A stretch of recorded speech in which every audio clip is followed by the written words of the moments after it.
Nah ini, stunting jadi bisa menyebabkan morbiditas, mortalitas, dan pengeluaran pengeluaran untuk biaya kesehatan.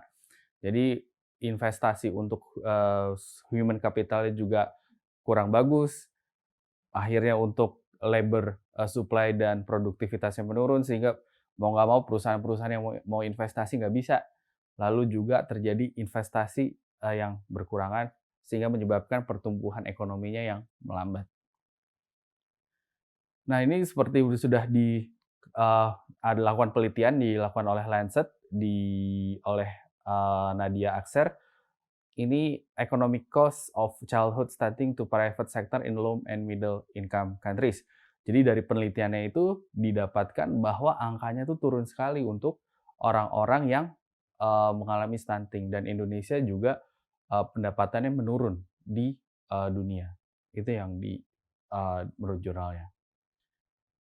Sorry. Jadi Indonesia kehilangan 1 sampai 2 miliar US dollar per bulannya karena stunting. Hal ini terjadi karena berkurangnya jumlah pekerja yang berkompeten atau cakap, rendahnya tingkat pendidikan, dan meningkatnya biaya kesehatan. Dan kita tahu bahwa, untuk yang bisa faktor resikonya itu banyak sekali, ada karena faktor ibunya, ada faktor rumah tangga, ada faktor, eee, daerahnya tersebut. Nah, kalau faktor ibunya itu bisa karena faktor usia, faktor tinggi badan dari ibunya, kesehatan fisiknya, mental health issue-nya, lalu status gizinya.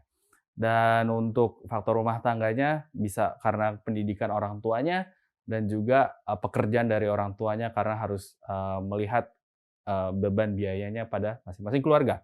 Dan untuk regionalnya di daerah itu tergantung dari daerahnya, apakah di rural ataukah di urban. Jadi memang masing-masing memiliki, kapasitasnya masing-masing. Sehingga biasanya yang terbanyak adalah kalau dari data penelitiannya dikatakan daerah rural yang mengalami faktor resiko stunting yang terbanyak.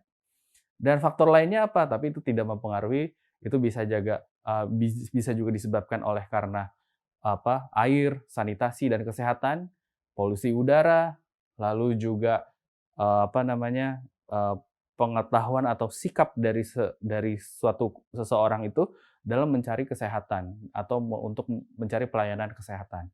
Dan juga pada saat, breastfeeding-nya, jadi pada saat kualitas ASI-nya apakah dilakukan atau tidak, lalu juga untuk makanan pendamping ASI diberikan apa enggak, dan juga untuk kekurangan gizinya juga, apakah dihadapi atau tidak.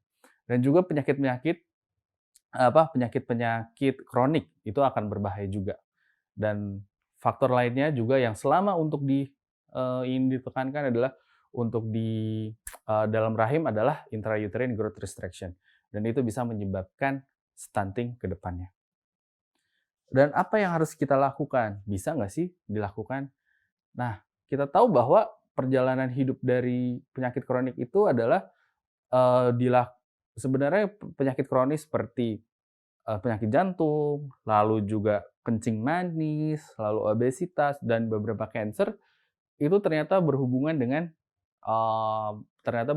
pada saat, eee, di di dalam rahim. Nah, penyakit kronik itu kalau misalnya diintervensi saat dewasa sebenarnya sudah telat. Jadi sebenarnya kalau mau bagus adalah kita intervensi dari sebelum hamil. Nah, maka dari itu kalau lihat dari trajectory lainnya adalah, resiko rendah itu, bila kita, melakukan intervensi pada saat prakonsepsi dan kehamilan, dan, dan kalau bayi itu dan kanak-kanak juga kita lakukan intervensi sedini mungkin itu menjadi resiko rendah, dan pada saat remaja atau dewasa, bila kita melakukan intervensi dia sudah telat, jadi akan menjadi resiko tinggi. Jadi lintasan perkembangan awal kehidupan dipengaruhi oleh diet ibu dan komposisi tubuh. Hal ini mempengaruhi resiko penyakit di sepanjang perjalanan hidup. Dan intervensi yang tepat di awal kehidupan, yakni sebelum hamil atau selama kehamilan, dapat mengurangi resiko penyakit selanjutnya. Dan remaja, apa sih remaja? Nah, remaja itu, sebenarnya kalau kita lihat dari kepustakaannya itu ada beberapa tahap ya. Ada yang tahap satu, jadi prapubertas. Jadi apa sih yang bisa dilihat? Kalau misalnya teman-teman lihat, kalau kita tadinya kecil, akhirnya tiba-tiba kita menjadi tumbuh besar. Nah, itu biasanya yang pada wanita. Kalau pada laki-laki, biasanya dia pertumbuhan yang lambat. Tumbuhan pada wanita itu memang cepat sekali karena memang pengaruh hormonnya. Nah, dari situ dia akan mengalami fase-fase. Pertama dia akan mengalami pertumbuhan, lalu dia juga mengalami pertumbuhan payudara juga, dan terakhir adalah mengalami menstruasi. Nah, ini pada saat tahap pertama pada wanita ya, pada wanita adalah tidak pada rambut pubisnya itu tidak terdapat rambut pubis. Pada tahap 2 payudara mulai menonjol, rambut pubis ada tapi sedikit sekali, lurus dan ada di medial labia.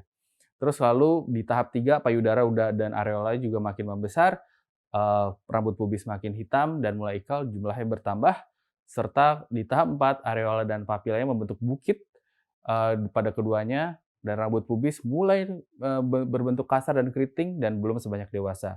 Dan di tahap 5 itu adalah sudah menjadi dewasa, di mana papila menonjol, areola sebagai bagian dari kontur buah dada, terus lalu juga pada rambut pubisnya sudah mulai berbentuk segitiga seperti perempuan dewasa yang tersebar sampai dengan medial paha.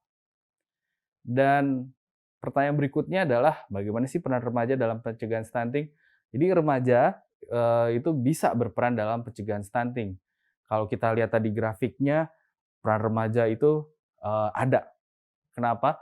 Jadi pada saat kehamilan kita harus benar-benar sehat. Nah, jangan sampai pada saat kehamilan remaja ini terjadi.